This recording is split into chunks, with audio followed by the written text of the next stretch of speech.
Hi friends, welcome back to our channel. ഇന്ന് ഞാൻ വന്നിട്ടുള്ളത് ഒരു അടിപൊളി ഹെയർ ഗ്രോത്ത് ഓയിലായിട്ടാണ് കേട്ടോ. ഇതിനായിട്ട് നമുക്ക് വേണ്ടത് ചെമ്പരത്തിയാണ്, അതായത് ഉണക്കിയ ചെമ്പരത്തിയാണ് വേണ്ടത്. ഞാനിപ്പോൾ ഷോപ്പിൽ നിന്ന് വാങ്ങിച്ചതാണ് കേട്ടോ. നിങ്ങളുടെ വീട്ടിലുണ്ടെന്നുണ്ടെങ്കിൽ ഉണക്കിയെടുത്താൽ മതി. അപ്പോൾ ചെമ്പരത്തിയുടെ ഗുണങ്ങൾ എന്തൊക്കെയാണെന്ന് വെച്ചാൽ, ചെമ്പരത്തി നമ്മുടെ മുടി വളർച്ചയ്ക്കും അതുപോലെ തന്നെ മുടി കൊഴിച്ചിലിനും ഹെയർ റീഗ്രോത്തിനും ഒക്കെ വളരെയധികം സഹായിക്കും. മാത്രമല്ല, ചെമ്പരത്തി ഒരു ട്രഡീഷണൽ ഐറ്റമാണ്, നമുക്കൊക്കെ അറിയാലോ. നമ്മുടെ മുത്തശ്ശിമാരൊക്കെ അവരുടെ ഹെയറിലുണ്ടായിരുന്ന പ്രോബ്ലംസിന് യൂസ് ചെയ്തിരുന്നത് ചെമ്പരത്തിയാണ്. ചെമ്പരത്തിയിൽ മുടിക്ക് വളരെയധികം ഗുണം ചെയ്യുന്ന മറ്റ് പോഷകങ്ങൾക്കൊപ്പം അമിനോ ആസിഡ്സ്, അതുപോലെ vitamin A, vitamin C, alpha hydroxyl acids ഇവയൊക്കെ അടങ്ങിയിട്ടുണ്ട്. ഇത് നമ്മുടെ മുടി നല്ല പോലെ വളരാനായിട്ട് സഹായിക്കും. അപ്പോൾ ഇതിനായിട്ട് ഞാനിപ്പോൾ ഇവിടെ ചെമ്പരത്തി കണ്ടോ നല്ലോണം മിക്സിയുടെ ജാറിലിട്ട് പൊടിച്ചെടുത്തിട്ടുണ്ട്. ഇനി നമുക്ക് എന്താ ചെയ്യേണ്ടതെന്ന് വെച്ചാൽ, ഇതിന് നമുക്കിനി കുറച്ച് വെളിച്ചെണ്ണ ഒഴിച്ചു കൊടുക്കണം.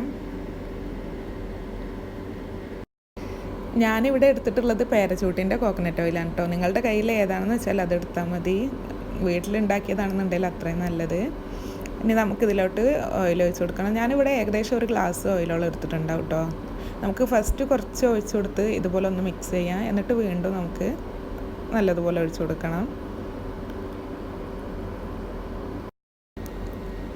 ഇനി നമുക്കൊരു പാത്രത്തിൽ കുറച്ച് വെള്ളം എടുത്തിട്ട് അതൊന്ന് തിളപ്പിക്കാൻ വേണ്ടി വെക്കണം. അതൊന്ന് ചെറുതായി തിളച്ച് വരുന്ന സമയത്ത് നമുക്ക് നമ്മുടെ പാത്രം ഇതിലോട്ട് ഇറക്കി വെച്ച് കൊടുക്കണം. അപ്പോൾ നിങ്ങൾ പൊട്ടുന്ന പാത്രമാണ് കേട്ടോ എടുക്കേണ്ടത്. ഇത് നമ്മൾ ഓവനിലൊക്കെ വെക്കാൻ പറ്റിയ പാത്രമായിരിക്കണം എടുക്കേണ്ടത്. ഇല്ലയെന്നുണ്ടെങ്കിൽ നല്ല ചൂടായാൽ പൊട്ടിപ്പോവും. അപ്പോൾ ഇനി നമുക്കിതൊരു 5 മിനിറ്റ് ഇതുപോലെ ഒന്ന് വെച്ച് ഒന്ന് തിളപ്പിച്ചെടുക്കണം.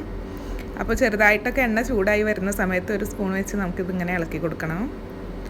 5 മിനിറ്റ് വെച്ചാൽ മതി കേട്ടോ, ഒരുപാട് സമയം വെക്കരുത്. 5 മിനിറ്റ് വെച്ചാൽ തന്നെ നമുക്കിതിൻ്റെ നല്ലൊരു റിസൾട്ട് കിട്ടും.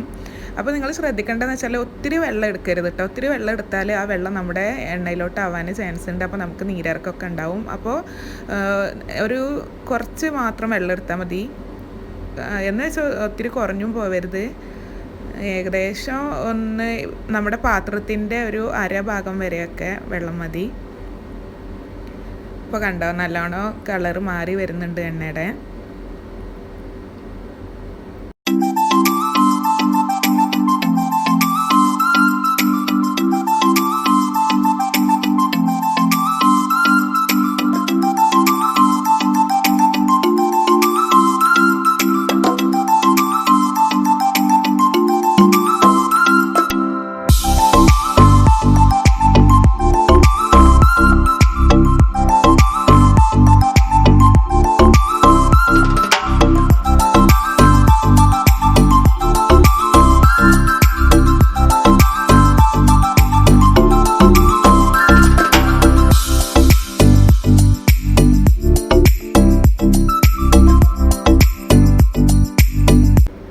ഞാനിപ്പോൾ ഇവിടെ 5 മിനിറ്റ് എണ്ണ ചൂടാക്കിയിട്ടോ. ഇനി നമുക്ക് ഫ്ലെയിം ഓഫ് ചെയ്യണം.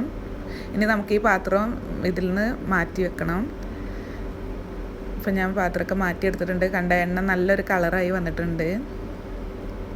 5 മിനിറ്റ് ചൂടാക്കിയാൽ മതി കേട്ടോ, ഒരുപാട് ചൂടാക്കേണ്ട ആവശ്യമൊന്നുമില്ല. 5 മിനിറ്റ് ചൂടാക്കി എടുത്താൽ മതി.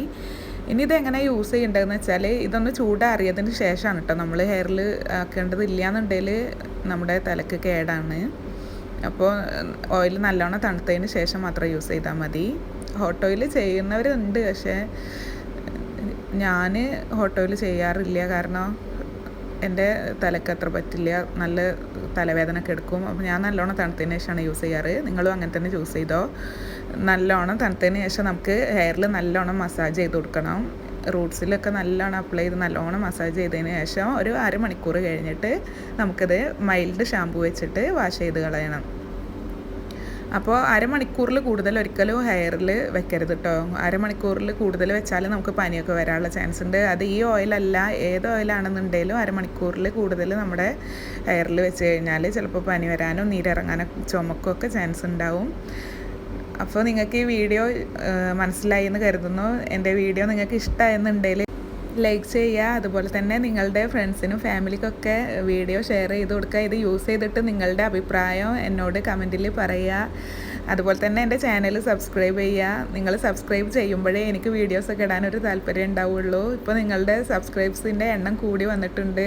ഇപ്പോൾ ഞാൻ നല്ലൊരു കണ്ടീഷനല്ല, എന്നാലും സബ്സ്ക്രൈബ്സിൻ്റെ എണ്ണം കൂടിയത് കാരണമാണ് ഞാനിപ്പോൾ ഇന്നിങ്ങനെ ഒരു വീഡിയോ ഇട്ടത്. അപ്പോൾ നിങ്ങൾ ഇനിയും എന്നെ സപ്പോർട്ട് ചെയ്യുക. അപ്പോൾ എല്ലാവർക്കും thank you so much for watching. അടുത്ത വീഡിയോയിലൂടെ വരുന്നത് വരേക്കും take care and bye. Thank U.